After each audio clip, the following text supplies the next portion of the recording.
falmata mirga sabaa isa dhugaa leellisu tokkicha kumni jijjiirre meemaan jedhee si ibsu nan iyya ukkaamamee iyya dhageettiin qabne jalatti seenaa raagdee akkamittiin si dhabne gootni seenaa dheeraa malee hin qabu umrii dheeraa jabaadhaa lammii koo ani fagaadhee deemeera. Ani lammaffaa hin dhufu nan eeginaa saba koo immaan cobsuu dhiisaa galmaan ga'a kaayyoo koo.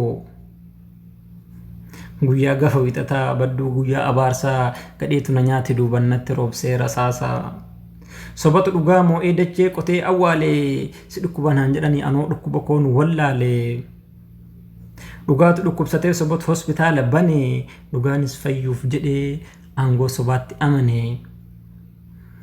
Karaa kiyya cufanii shiboodhaan jabeessanii bakka dhaqee hin galle ofirraa nageessanii bakka dhaqee hin galle ofirraa nageessanii. Irraa jalli dukkanaa ifaaf balballi hin jiru kutadhee deemeera lammii koo osoo hin garaa koo hiruu. Ani deemeeran deebuu balballi koo saamsameera natti ilaalinaa lammii koo nan dadhabe naa gameera. Adaraa lammii koo naaf hin yaadinaa tasaa an fira koo gidduun jira waaqa guutuuf taaddasaa. Maaliif bocha yaa harmee imimmaan deebisaa ani fira koo argadheen jira osmaayyoof eebbisaa.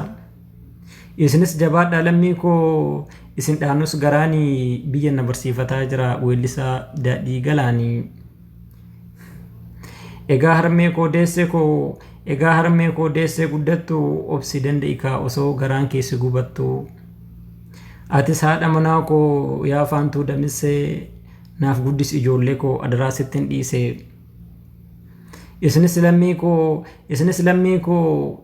lammii koo yaa saba Oromoo nan galaaf nan eeginaa fagaadheera anoo. Ani kutadhee deemeera biyya nadhii gammadaa nan galaaf nan eeginaa akka Ameerikaaf Kanaadaa nan galaaf nan eeginaa akka Ameerikaaf Kanaadaa Haceekoo.